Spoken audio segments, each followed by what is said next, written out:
அமீர் எப்படி இருந்தாலும் இது கார்த்தின்ல யார் அந்த பிளேஸில் இருந்தாலும் அமீர் வேலை வாங்கிடுவார்.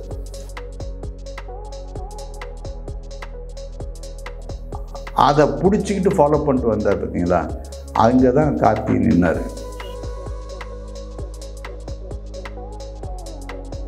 அமீர்கிட்ட கார்த்தி தன்னை ஒப்படைச்சார்.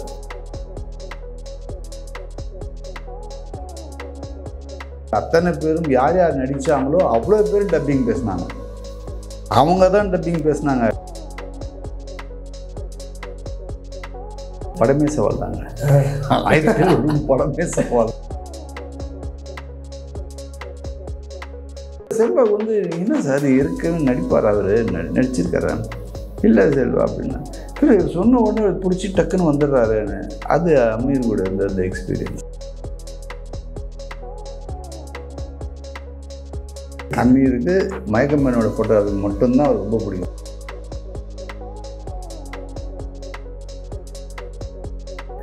ஆனால் என்ன உழுக்குன்னு ஒரு படம்னா 1001 ரெகக்னேஷன் கிடைக்கலன்னா எதுவுமே சொல்லாமல் அந்த படத்தை என்ன சொல்லுவாங்க, லைக் அனாதை குழந்தை மாதிரி விட்டு போன மாதிரி ஆகிடும். சார் அடுத்த இதில் பார்த்தீங்கன்னா உங்களோட திரைப்படத்தில் மிகவும் முக்கியமான படம் பருத்தி வீரன். அதில் வந்து அறிமுக கதாநாயகனாக வந்து கார்த்தி அவர்கள் அறிமுக ஆறாரு. அதில் வந்து ஃபஸ்ட்டு ஃப்ரேம் அவருக்கு வந்து நீங்கள் தான் செட் பண்ணது. அவர் அப்போ உங்களுக்கு அந்த கதாநாயகனாக அவர் அறிமுகம் ஆகிறப்ப நீங்கள் ஃப்ரேம் செட் பண்ணுறப்ப தோணுச்சா சார் அவர் இந்த லெவலில் வருவார் அப்படின்னு? இல்லை, அது என்ன கேரக்டராக நிற்பார்னு தெரியும். சரி, எனக்கு சில படங்களுக்கு கொஞ்சம் கான்ஃபிடென்ட் கொடுத்துரும். இந்த படம் கண்டிப்பாக ஓடுன்றது கான்ஃபிடன்ட். எவ்வளோ பெரிய ஹிட்டுன்னா நம்மளால் கெஸ் பண்ண முடியாது. ஸோ எனக்கு பருத்தி வீரன் வந்து பேச ஆரம்பித்தப்போ சீன் பை சீன் பேசும்போது அது ஒரு நல்ல லெவலில் வந்துச்சு. அமீர் எப்படி இருந்தாலும் இது கார்த்தின்ல யார் அந்த பிளேஸில் இருந்தாலும் அமீர் வேலை வாங்கிடுவார், விட மாட்டார். அது நான் போய் நின்னாலும் என்னையும் ஒரு பெரிய ஒரு ஆளாக கொண்டாந்துடுவார். யார் போனாலும் பண்ணுவார். எனக்கு அவர் அதில் ரொம்ப ஸ்ட்ராங்காக தெளிவாக இருப்பார். பர்ஃபார்மன்ஸில் விடவே மாட்டார். அவ்வளோ மெனக்கட்டு அதை பர்ஃபார்மன்ஸ் வாங்குவார். அதில் எங்கே ஒரு நடிகன் உருவாகிறான்னாக்கா அதை பிடிச்சிக்கிட்டு ஃபாலோ பண்ணிட்டு வந்தார் பார்த்தீங்களா, அங்கே தான் கார்த்தி நின்னார். கொஞ்சம் ஒரு சொன்னங்கனார என்னடா இவ்வளோ போட்டு சாவடிக்கிறானுங்க படுத்துறானுங்க அப்படின்னு அவர் நினச்சிருந்தாருன்னா இவ்வளோ பெரிய ஹீரோவாக வந்திருப்பாருன்றது ரொம்ப டவுட்டு. அவ்வளோ கஷ்டம். அது அவ்வளோ கஷ்டப்பட்டாங்க எல்லாருமே. கார்த்தி மட்டும் இல்லை, அத்தனை பேர் அவ்வளோ கஷ்டப்பட்டாங்க. ஸோ அங்கே அது வந்து கூடியே அமீர் கூடியே நின்று ஃபாலோ பண்ணி பிடிச்சி அவர் சொல்கிறது ஒரு ரியாக்ஷன் எனக்கு அது ப்ரிசைஸாக எல்லாமே கேட்பார் அமீர். இந்த செகண்டில் தான் கழுத்து இப்படி வரணும், அது பீட்டில் தான் கண்ணை சிமிட்டணும், இப்படிலாம் கணக்கு போட்டு சொல்லுவார். ஸோ அப்போ ஒரு புது நடிகராக ஒருத்தர் வந்து அவர் என்ன தான் அசிஸ்டன்ட் டைரக்டராக மணிசார்ட்ட இருந்தாலும் யார்கிட்ட இருந்தாலும் நடிகர் கேமராமேன் வந்துட்டார்னா அது வேறு. ஸோ அப்படின்னும்போது அது ரொம்ப ரொம்ப கஷ்டமான ஒரு விஷயம். அது நம்ம கேமராமேன் இருந்தாலும் அவரும் டைரக்டராக இருந்தாலும் கேமராமேன் நடிக்குதுன்னும் போது வேறு. ஸோ அப்போ அது வந்து அவர் கொஞ்சம் பிடிச்சி நாங்கள் என்ன எதிர்பார்க்குறோன்றதை பிடிச்சி வரத்துக்கே கொஞ்சம் டைம் ஆகிடுச்சு. ஆனால் ரொம்ப சீக்கிரமாக பிடிச்சார். மற்ற ஆர்டிஸ்ட்னால் ஒன்றுமே தெரியாமல் இருப்பான். ஆனால் கரெக்டாக அதை பிடிச்சிட்டு க்ளீனாக ஒரே விஷயம் ஒப்படைச்சிட்டார். அதான் சிம்பிளாக அமீர்கிட்ட கார்த்தி தன்னை ஒப்படைச்சிட்டார். அதனால தான் அந்த அளவுக்கு அந்த படம் பெரிய விஷயமாக பேசப்படுது. எனக்கு அதுவும் வந்து எதுவுமே அவள் சீக்கிரமாக யாருக்குமே கிடைக்காது. அங்கே அமெரிக்கா இருந்தாலும் சரி, பிரியாமணியாக இருந்தாலும் சரி, அகமதாக இருந்தாலும் சரி, யாராக இருந்தாலும் சரி, நானும் எல்லாருமே கார்த்தி எல்லாருமே அந்த பெரிய ஒரு உழைப்பு ஒன்று பெரிய ஒன்று போட்டோம். அது போட்டதுனால அது அந்த இடத்துக்கு வந்துச்சு. அது எல்லாருமே டுகெதராக உட்காந்து ஒர்க் பண்ணது அது பெரிய விஷயமா வந்துருந்துச்சு. சார் இப்போது மௌனம் பேசியது வந்து out out city based subject. அதுக்கப்புறம் ராம் வந்து ஒரு வித்தியாசமான படம். இப்போ பருத்தி வீரன் வந்து ஒரு வித்தியாசமான கதைகளை கொண்ட படம். உங்களுக்கு அவர் சிட்டி பேஸில் படம் எடுத்துகிட்டு ஒரு வில்லேஜ் பேஸில் அமீர் சார் வந்து உங்களுக்கு அந்த கதையை சொல்கிறப்ப அவ்வளோ ஸ்ட்ராங்காக உங்களுக்கு நம்பிக்கை இருந்தது சார் இந்த படத்தை எப்படியுமே அவர் அந்தளவுக்கு கொண்டு வந்துடுவார் அப்படின்னு? எனக்கு அமீர் மேல் நம்பிக்கை இல்லை. அமீர் மேல் நம்பிக்கை. அவர் நல்லா கதை பண்ணுவார்னு தெரியும். அந்த கதையை எப்படி எடுப்பார்ன்றதுன்னு தெரியும். ஸோ அதனால் எனக்கு அங்கே எங்கேயுமே டவுட் வர்றதுக்கு வேலையே இல்லை. கண்டிப்பாக சார். இப்போ படம்னா கூட நீங்கள் சொல்லலாம் சரி எப்படி எடுப்பார், இந்த மாதிரி எடுப்பாரா அப்படி எடுப்பாரான்னு. பட் நம்ம ஃபஸ்ட்டு படம் பார்த்துட்டோம் இவர் என்ன மாதிரி தான் எடுக்கிற. பத்தாவதுக்கு ராம் வேறு பார்த்துட்டோம். சொந்த பேனர்லேயே வந்து அவ்வளோ காசு செலவு பண்ணி இப்போ என்ன சௌத்ரி சார் கூட சொல்லுவார் என்கிட்ட, சொல்லுப்பா அவ்வளோ செலவு பண்ண வேணான்னு சொல்லு, பிஸ்னஸ் ரொம்ப கஷ்டம், பண்ண வேணான்னு சொல்லு, எவ்வளோ செலவு பண்ண வேணான்னு சொல்லு.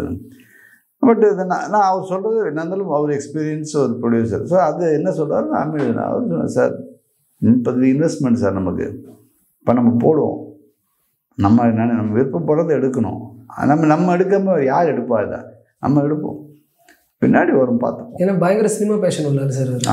அதிலலாம் எந்த ஒரு இதுவுமே கிடையாது. அவ்வளோ ஒரு விஷயம். ஏன்னாக்கா ஒரு படம் முடிஞ்சது, நான் பாட்டுக்கு எல்லோரும் இங்கே டப்பிங் ஆர்டிஸ்ட்டை கூப்பிட்டு இங்கே வச்சு நான் எல்லாருமே எடுத்துகிட்டு போயிடுவேன். அது பெரிய விஷயம் கிடையாது. ஆனால் அந்த படத்தில் நடித்த அத்தனை கேரக்டரும் ஊர்லேருந்து ட்ரெயின் டிக்கெட் போட்டு இங்கே ரூம் போட்டு அத்தனை பேரும் யார் யார் நடித்தாங்களோ அவ்வளோ பேரும் டப்பிங் பேசினாங்க.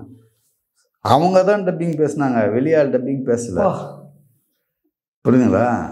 ஸோ அப்போ அது ஒரு எங்கே போகுதுன்னு தெரியுது படம். அப்போ எந்த அளவுக்கு நிற்கும்னு அவர் கெஸ் பண்ணிட்டார். அப்போ இது கரெக்டாக இருக்கும். நாங்களாம் எனக்குலாம் 60-70% முடித்த உடனே படத்தோட நிலைமை என்னன்னு தெரிஞ்சிச்சு. படம் டெஃபினட்டாக ஹிட் ஆகும்.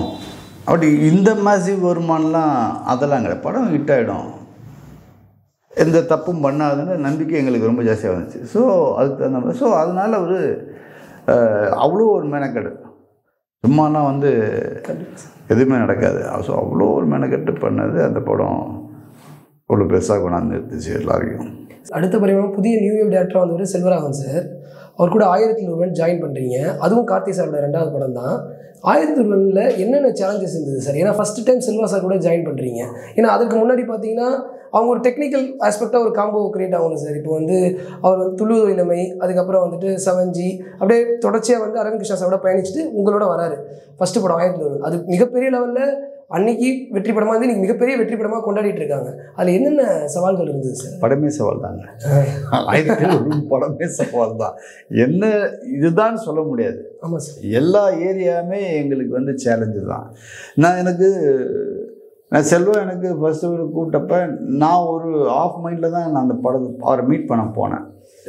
ஏன்னாக்கா அவர் அதுக்கு முன்னாடி மாலை நேரத்துன்னு மயக்கம்னு ஒரு படம், கார்த்தியையும் சந்தியாவும் நினைக்கிறேன், அவங்கள வச்சு ஒரு படம் ஒரு 4 நாள் ஷூட் பண்ணுது. சரி அதுக்கு தான் கூப்பிட்றாருன்னு நினச்சிருந்தேன். சரி அதுக்கு தான் கூப்பிட்டாருனாக்கா பண்ண வேணாம் வந்துடலாம் அப்படின்னு நினச்சிட்டு தான் நான் போனேன். பட் ஆனால் அங்கே போனதுக்கப்புறம் ஒரு 1001 லைனை சொல்லுவார். நான் அப்படியே டோட்டலாக பிரமிச்சு நிற்கிறேன். நான் இப்போ செல்வா வந்து சில நார்மலாக லைனு கொஞ்சம் தின்னாக இருக்கும், லைன் கொஞ்சம் திக்காக இருக்கும். அதுக்கப்புறம் நம்ம நார்மலாக என்லார்ஜ் பண்ணுவோம். லைன் தின்னாக இருக்கும், அதை நம்ம என்லார்ஜ் பண்ணுவோம். இது லைனே திக்காக இருக்குது, இன்னும் என்லார்ஜ் பண்ணி பெருசாக பண்ணணுன்னாக்கா இது ரொம்ப டைம் எடுக்குமே அப்படின்னா, இல்லை சார் ட்ரை பண்ணலாம் சார் அப்படின்னா. அப்புறம் சரி அங்கேருந்து ஸ்டார்ட் ஆச்சு. அது ஃபர்ஸ்ட் ஷெட்யூலே சாலக்குடியில் ஷூட் பண்ணிகிட்ருக்கோம். சாலக்குடியில் ஷூட் பண்ணும்போது அந்த பாம்பு வர சீக்வன்ஸ் எல்லாம் இருக்குல்ல, ஸோ இதெல்லாம் அங்கே அப்போ அங்கே பண்ணும்போது நமக்கு என்னென்னாக்கா கரெக்டாக ரெயின் நைட் ஷூட்டு தான் நடக்குது. அந்த படம் ஃபுல்லாக night shoot, maximum night shoot இருக்கும். அப்போ அங்கே போய் அசம்பிள் ஆகும். பல போராட்டங்களுக்கு அப்புறம் தான் அந்த லொக்கேஷனுக்கே போக முடியும். எனக்கு அது ரொம்ப டீப் ஃபாரஸ்ட். அது அங்கே போயிட்டேன்னாக்கா எனக்கு நான் ஒரு ஹீலியன் பலூன் லைட் வச்சுருந்தேன். அந்த ஒரே ஒரு லைட்டு தான் எல்லாருக்குமே ஆம்பியன். ஆஃப் பண்ணிட்டீங்கன்னாக்கா கும்மிருட்டு யாருன்னு தெரியாது. Forest, deep forest. அது யானைங்க தண்ணி கொடுக்குற இடம், அதில் கிராஸ் பண்ணுற இடமா அது நமக்கு தெரியவே தெரியாது. நம்ம போயிட்டு செட்டு ஒன்று போட்டோம், ஒரு பெரிய ஒரு முகம் ஒன்று பார்த்தோம். அந்த செட்டு அங்கே போடுறதுக்கு ரெடி பண்ணிட்டோம். பாதி செட்டு முடிஞ்சிச்சு. இந்த செட்டு எப்படி இருக்குன்னு பார்க்கறதுக்காக நாங்கள் போகிறோம். செட்டு இருந்த இடமே தெரில. ஃபுல்லாக யானை அடித்து கிடிச்சு எல்லாத்தையும் தூக்கி போட்டு முறுக்கி கிட்டத்தட்ட ஒரு பெரிய அமௌண்ட்டு லாஸ் ஆச்சு. சரி என்னடா பண்ணுறது அப்படின்னு சொல்லிட்டு, சரி திருப்பியும் செட்டை இறக்கி பண்ணுங்கன்னு சொல்லிட்டு திருப்பியும் செட்டு இறக்குவோம். இறக்கு பண்ணப்புறம் திருப்பியும் பிரச்சனை. அது வந்து அந்த பெயிண்டெல்லாம் நைட்டு 7 மணிக்கு மேலே அங்கே இருக்க முடியாது. ஃபாரஸ்ட்டு யானை ரொம்ப ஜான எல்லாம் பெயிண்டை பாரு அங்கே கொட்டிட்டு வச்சுருந்தாங்க. எல்லாத்தையும் தட்டி விட்டு பெயிண்ட்டு கிட்டெல்லாம் தட்டி விட்டு ரோட்லலாம் வெள்ளை வெள்ளையாக என்னன்னா வெள்ளை வெள்ளையாக ரோட்லலாம் அப்படின்னு பார்த்தாக்கா அப்புறம் தெரிஞ்சு யானை எல்லாத்தையும் இந்த பெயிண்டெல்லாம் தட்டிக்கிட்டு எல்லாத்தையும் உடச்சி விட்டு சரி திருப்பி எல்லாம் வர வச்சு அந்த சீக்வன்ஸை முடித்தோம். ஸோ அந்த மாதிரி ஒவ்வொரு பிளாக்கும் ஒவ்வொரு ஏரியாவும் ரொம்ப கஷ்டப்பட்டு தான் அந்த படத்தை அதை பண்ணது. எத்தனை நாள் படப்பிடிப்பு நடந்தது சார் 260 நாள் 280 நாள் கிட்ட பண்ணோம். என்னுடைய கெரியர்லேயே அதிகமாக நம்பர் ஆஃப் டேஸ் அதுதான் ஜாஸ்தியாக. ஆமாம் சார். இப்போ 1001 வந்து முதல்ல நீங்கள் பருத்திவீரனில் கார்த்திக் சாருக்கு ஃப்ரேம் செட் பண்ணியே பார்த்துட்டீங்க. 1001 கார்த்திக் சாரை பார்க்குறப்ப உங்களுக்கு எப்படி இருந்தது சார்? ஏன்னா அவர் வந்து அடுத்த படம் பண்ணுற 2வது படமும் அதுவும் நீங்கள் தான் பண்ணுறீங்க. நீங்கள் உணர்ந்த வித்தியாசங்கள் என்ன சார் அவர்கிட்ட? ஃபஸ்ட்டு படம் அப்படி பார்த்துட்டு அது என்ன சொல்லுவாங்க ஆன்னு பார்த்துக்கிட்டு இருக்கிறது ஒரு ஷூட்டிங் பார்க்குற மாதிரி இருந்த ஒரு கார்த்தி செல்வா கிட்ட அந்த 2வது படம் வரும்போது அமீர்கிட்ட கிட்டத்தட்ட இவ்வளோ நாள் ஒர்க் பண்ணுறோம்ல. ஸோ அந்த எக்ஸ்பீரியன்ஸ் எல்லாத்தையும் அங்கே கொண்டாடுறது. ஸோ இப்போ நான் வேறு கார்த்தியை பார்க்குறேன், புது டைரக்டரு, அவருக்கு 2வது பட டைரக்டரு. இப்போ செல்வா ஒன்று சொல்லும் போது டக்குன்னு கிராஸ் பண்ணிவிட்டு அடுத்த டக்குன்னு போயிட்டார். அப்படியா சார்? ஆமாம். அப்போ செல்வா வந்து என்ன சார் இருக்கவே நடிப்பார், அவர் நடிச்சிருக்காரு. இல்லை செல்வா அப்படின்னா இல்லை சொன்ன உடனே பிடிச்சி டக்குன்னு வந்துடுறாருன்னு. அது அமீர் கூட இருந்த அந்த எக்ஸ்பீரியன்ஸ்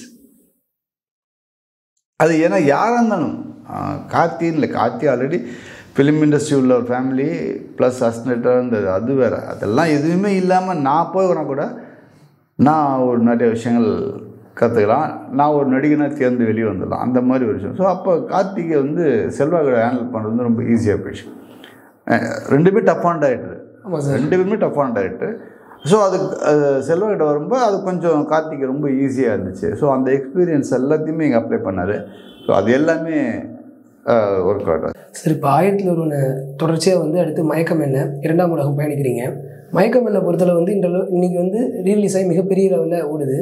அந்த கதையை வந்து செல்வராகவன் சார் உங்கள்கிட்ட சொன்னப்போ அது எப்படி இருந்தது சார் உங்களுக்கு? அது அந்த கதையை கேட்டபோது நீங்கள் அது ஆக்சுவலாக வந்து ரொம்ப ரொம்ப தின் நாட்டு. நான் 2வது ஃபாஸ்ட்டாக முடித்த படம் அந்த படம். 52 நாள்லையோ 44 நாள்லையோ முடித்தோம் அந்த படத்தை. அவர் ஆமாம் இருக்கிறதுலே அதுதான் ஃபாஸ்டஸ்ட் மூவி. இல்லை அதுக்கு முன்னாடி அதுக்கப்புறம் ஒத்த செருப்பு இருக்குது. ஒத்த செருப்பு 13 நாளில் முடித்தேன். அது ஒரு 42 நாள் 48 நாள் இன்னும் அந்த படத்தை முடிச்சோம். அது ஒரு தின் லைன், ஒரு சின்னதாக ஒரு அதில் இருக்கிறது என்னன்னாக்கா அது ஒரு எமோஷ்னல் ட்ராமா ஒன்று ப்ளே பண்ணிடுறாரு. ஸோ அது எல்லாருக்குமே பெருசாக ஒர்க்கான ஒரு படம். கேரளாவில் ஒரு 28 நாள் பண்ணோம், இங்கே ஒரு 20 நாள் இன்னும் போனோம், படம் முடிஞ்சிச்சு. அது it's a feel good movie, very very ரொம்ப இதாக இருக்கும். இன் டர்ம்ஸ் ஆஃப் ஃபோட்டோகிராஃபி ஏன்னாக்கா நான் நிறைய பேர் சில பேர் பார்த்துட்டு சொன்னாங்க ஃபோட்டோகிராஃபி பெருசாக வெளியே சொல்ல தெரியாது அப்படின்னாங்க. ஆனால் அந்த படத்தை நிறைய பேர் அப்ரிஷியேட் பண்ணாங்க. எனக்கு தெரிஞ்சு ரொம்ப பேர் மயக்கம் என்னை வந்து ஃபோட்டோகிராஃபி அப்ரிஷியேட் பண்ணாங்க. இன்ஃபேக்ட் உங்களுக்கு சொன்னாக்கா அமீரோட என்னுடைய எந்த படத்தையும் அவருக்கு பிடிக்காது. அவருக்கு ரொம்ப பிடிச்ச படம் மயக்கம் என்ன ஃபோட்டோகிராஃபி தான் அவருக்கு ரொம்ப பிடிக்கும். அமீருக்கு மயக்கம் என்னோட ஃபோட்டோகிராஃபி மட்டும்தான் அவருக்கு ரொம்ப பிடிக்கும். வேறு எதுவுமே ஈவன் பருத்திவீரன் கூட என்ன சார் பண்ணீங்க பருத்திவீரனில் ஒன்றுமே பண்ணல சார்னுவார். ஆனால் மயக்கம் என்ன மட்டும்தான் அவர் என்னுடைய ஃபோட்டோகிராஃபியில் பெஸ்ட்டு ஃபோட்டோகிராஃபின்னு அவர் நினச்சிட்டு இருக்காரு. ஸோ அந்த மாதிரி அப்படி ஒரு பேர் அந்த படத்தை வாங்கி கொடுத்து. பட் சில பேருக்கு வெளியே சொன்னாங்க எது ஒரு அவங்க ஏரியா, ஐ மீன் நம்ம ஏரியா ஸ்டில் ஃபோட்டோகிராஃபி சம்மந்தப்பட்ட ஒரு இது இன்னும் நல்லாவே பண்ணியிருந்துக்கலாமே அப்படின்லாம் நிறைய பேர் சொன்னாங்க. பட் அது அவங்க பார்வை. என் பார்வை என்னன்னாக்கா அந்த கதையில் நடக்கிற ஹீரோவோட கேரக்டர் என்ன, அவங்களுடைய வாழ்வாதாரம் என்ன இருக்குது, அவங்க வாழ்வியல் எப்படி இருக்குது, அதுதான் நாங்கள் பண்ணணும்னு விஷயம். அதுதான் அந்த படமே. ஸோ அது நான் கரெக்டாக அதை எடுத்துகிட்டு போய் பண்ணுது. அது எல்லாருமே பிடிச்சி போய் பெருசாக எனக்கு அப்ரிஷியேஷன் கொடுத்தாங்க அந்த படத்துக்கு. அது இன்ஃபேக்ட் அது மழையில் வந்து மாட்டிச்சு அந்த படம். மற்றபடி ரொம்ப நல்லா வந்திருக்க வேண்டிய படம் அது. சரி, இப்போ 2ஆம் உலகம் மயக்கம் என்ன இது அது இப்போ வந்து கொண்டாடப்படுது மக்களால். பட் ஆனால் அந்த வெளியான பீரியடில் வந்து அது அந்த வரவேற்பை பெறலை. அப்போ உங்களுடைய இது எப்படி இருந்தது சார் மனநலம்? நான் பொதுவாக வந்து எந்த படம் ரிலீஸ் ஆனதுக்கப்புறம் நான் எதை பற்றி யோசிக்க மாட்டேன். ஏன்னாக்கா நம்ம வேலை முடிஞ்சிடுச்சு. இனி காசு கொடுத்து பார்க்குற ஆடியன்ஸ் முடிவு பண்ணுவோம் இந்த படம் வேணுமா வேணாமான்றது அவங்க முடிவு பண்ணுவாங்க.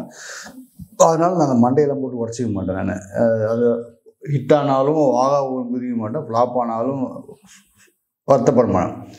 ஆனால் என்ன உழுக்குன்னு ஒரு படம்னா 1001 ரெகக்னேஷன் கிடைக்கலன்னொன்னே எனக்கு ஒரு சின்ன ஒரு அப்செட் ஆனேன். என்னுடைய கெரியர்லேயே அதுதான் ஒன்று ஒரு அப்செட் ஆனேன்னு. ஒரு படம் பண்ணி அது ஹிட்டோ ஃப்ளாப்போ அதெல்லாம் தாண்டி என்னை அப்செட் பண்ண ஒரே படம் அந்த ஒரு படம் தான்.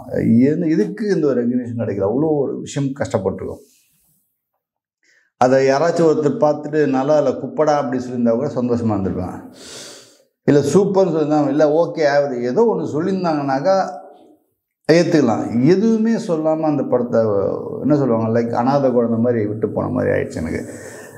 கிட்டத்தட்ட 15 நாள் எப்போதுமே என்னுடைய படங்கள் ஒவ்வொரு படங்கள் ரிலீஸ் ஆனும் முகம் தெரியாத பல பேர் யாருன்னு எனக்கு தெரியாது, ஊர்லேருந்து அங்கேருந்து இங்கேருந்து ஃபோன் பண்ணுவாங்க. கிட்டத்தட்ட ஒவ்வொரு படத்துக்கும் ஒரு 60 கால்லேருந்து 70-80 கால் வரைக்கும் அட்டன் பண்ணுவாங்க. ஃபோன் பண்ணி சார் சூப்பராக இருந்துச்சு சார், அந்த சீன் அப்படி இருந்துச்சு சார், இந்த சீன் இப்படி இருந்துச்சு சார், யார் எனக்கு யாருன்னே தெரியுது அந்த முகங்கள் அப்படி பாராட்டுவாங்க. ஆனால் 1001 பார்த்துட்டு ஒருத்தர் 10-15 நாள் வரைக்கும் யாருமே ஃபோனில் ஒருத்தரும் ஃபோன் பண்ணல. எனக்கு ஒரு மாதிரி ஆகிட்டேன். நான் எப்போதுமே அதெல்லாம் யோசிக்கவே மாட்டேன். ஆனால் என்னடா அது யாருமே சொல்லலைன்னு உண்மையை சொல்ல போனால் ஃபஸ்ட்டு எனக்கு ஃபோன் பண்ண ஒரே ஆள் மனோபாலா பண்ணார். மனோபாலா சார் தான் இண்டஸ்ட்ரியிலேருந்து ஃபஸ்ட்டு ஃபோன் பண்ணி அழுதார். ஃபோன் பண்ணி என்கிட்ட அழுதார். டேய் எங்கடா இருந்தீங்க நீங்கள் இவ்வளோ நாள், என்னடா ஒரு படத்தை பண்ணிட்டீங்க, நான்லாம் டைரக்டர் சொல்லிட்டு வெக்கமா இருக்குடா, நீ இங்கே இருக்காதுடா ஓடிடுறா, இங்கே உன்னை சாவடிச்சிடுவாங்க, இந்த தமிழ் இண்டஸ்ட்ரி உங்களை சாவடிச்சிடுண்டா, நீ கிளம்பிடுறான் வேறு எங்கேயாச்சும் பண்ணா அப்படின்னு. சார் விடுங்க சார் ஃப்ரீயாக விடுங்க சார் அப்படின்னா. இல்லைடா அப்படி இருக்குடா, அது என்னெல்லாம் மிரட்டி உட்கார வச்சுடா அப்படின்னு. இதை தாண்டி லண்டன்லேருந்து ஒருத்தர் ஃபோன் பண்ணார். அவங்க எல்டிடியோட கனெக்ட் பண்ணிக்கிட்டாங்க பொழுது. ஸோ அங்கேருந்து ஒரு ஃபோன் பண்ணி ஒருத்தர் பேசினார். ஸோ அதுதான் இந்த 2 கால் தான் எனக்கு வந்துச்சு. ஆனால் அதுக்கப்புறம் ரீலீஸ் பண்ணப்பறம் அத்தனை பேர் ஃபோன் பண்ணுறாங்க, இவ்வளோ நாள் எங்கேயா இருந்தீங்க நீங்கள்லாம் அப்படின்னாக்கா. பட் அடுத்த ஜென்ரேஷன் பார்த்தவங்க எல்லாமே அடுத்த ஜென்ரேஷன். நான் தேட்டரில் கோபிகிருஷ்ணாவில் செகண்ட் ரிலீஸ் போடுறாங்க. அந்த டைம் கோபிகிருஷ்ணா கல்ட் வீக்குன்னு சொல்லி ஒரு வாரத்துக்கு படங்கள் போட்டாங்க. அப்போ என்னுடைய படம் 3 படம் அதில் இருக்குது. மயக்கமன் இருக்குது, 1001 பருத்தி வீரன். ஸோ இந்த மாதிரி இருக்குது. அப்புறம் புதுப்பேட்டை இதுபடி அமீர் படமும் செல்வா படம் தான் இருக்குது. அப்போ நான் சரி எப்படி இருக்குது 10 வருஷங்க அப்புறம் போய் பார்க்குறோம், அவங்க என்னம்மா ரியாக்ஷன் இருக்காங்க போய் பார்க்குறான்ட்டு போய் பார்த்தேன். எல்லாம் யங்ஸ்டர்ஸ், ஸோ வேறு ஜென்ரேஷன், அவங்க அப்படி கொண்டாடுறாங்க படத்தை. எனக்கு ஒன்றுமே புரியல, என்னடா அது. சரி இன்டர்வெல்லில் யாரோ ஒருத்தர் என்ன யாருமே தெரில, ஏன்னா 10 வருஷம் ஆச்சு, அந்த ஜென்ரேஷனே வேறு. இப்போ நான் தான் ராம்ஜின்னு யாருக்குமே தெரியுது. அப்போ யாரோ ஒருத்தர் பார்த்துட்டு 1001 கேமரா ஒன்று இருக்கார் அப்படின்னோடனே எல்லாம் ஃபுல்லாக சுற்றிட்டு சார் நீங்களா சார் அப்படின்னு. ஆமாம் சார் நான் உங்களை பார்த்துருக்கேன், ஃபோட்டோவில் பார்த்துருக்கேன், மற்ற நேரில் எப்படி இருக்குங்கன்னா படம் எப்படி இருக்குன்னு கேட்டால் அவங்க கொண்டாடுறாங்க, ஃப்ரேம் பை ஃப்ரேம் சொல்கிறாங்க. எனக்கு ஆச்சரியமாக போச்சு, என்னங்க உண்மையிலே பிடிச்சிருக்காங்க. ஆமாம் சார் இந்த படம் நீங்கள் பார்த்துருக்கீங்களா அப்படின்னு. சார் நாங்கள் ஒரு 30-40 வாட்டி நெட்டில் பார்த்துட்டோம் சார் நாங்கள். அப்புறம் எதுக்கு திருப்பி தேட்டருக்கு வரீங்க, தேட்டர் எக்ஸ்பீரியன்ஸ் எங்களுக்கு இல்லை சார் நாங்கள். ஸோ அப்போ என்னுடைய விஷயம் மாறுது. நீங்கள் அப்போ நீங்கள் இவ்வளோ நாள் வெறும் லேப்டாப்பில் படத்தை பார்த்துட்டு டிவிலே லேப்டாப்லேயே படத்தை பார்த்துட்டு தேட்டர் எக்ஸ்பீரியன்ஸ் இல்லாமல் உள்ளே வராங்கன்னும் போது அவங்களுக்கு இன்னும் பெரிய பிரமிப்பாக இருக்குது. திரும்ப ஸ்க்ரீனில் பார்த்து இவ்வளோ பெரிய ஸ்க்ரீனில் இவ்வளோ பெரிய விஷயம் நடந்ததுன்னு அது எப்படி சார் பண்ணீங்க அப்படின்னா புரியுது அவங்களுக்கு அப்படின்னு கேட்டால் எல்லாம் புரியுது அப்படின்னாங்க. அப்போ உடனே எல்லோரும் சார் ஓட்டு ஆரம்பிங்க சார் உடனே அப்படின்னு, கூடிய சீக்கிரம் நடக்கும் அப்படின்னு சொல்லிட்டு அது வந்துட்டேன் நான். ஸோ அப்போ சார் நாளைக்கு மயக்கமன்னருக்கு வரீங்களா அப்படின்னு. நான் பார்க்குறேன் ஃப்ரீயாக இருந்தால் டெஃபினட்டாக வருவேன் அப்படின்னு. ஸோ எதுக்கு சொல்ல வரேன்னா அன்றைக்கி அவ்வளோ பெரிய கொண்டாடுது ஃபுல் தேட்டர். அதாவது தேட்டர் படம் விட்டுட்டு நான் வெளியே வரோம், அடுத்தது ஷோக்கு உள்ளே போகிற க்ரௌடு எல்லாமே ஃபுல்லாக இருந்துட்டாங்க.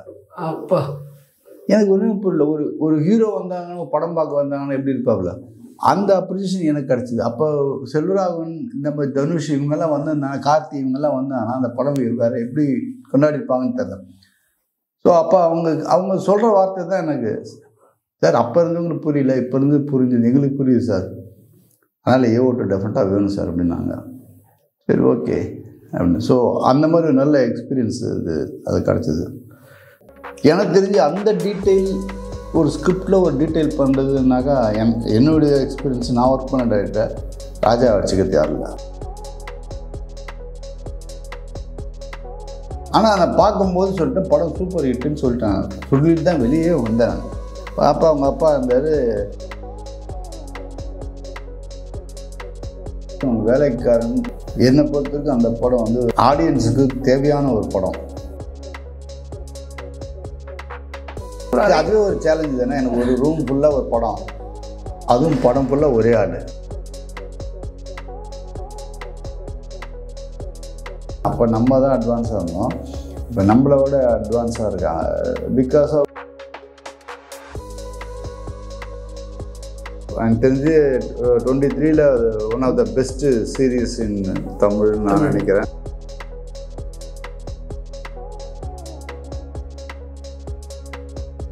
அவங்க ஏசியில் வந்தவங்க ஆடி கார்லேயும் இந்த கார்லேயும் போயிட்டு வருவாங்க.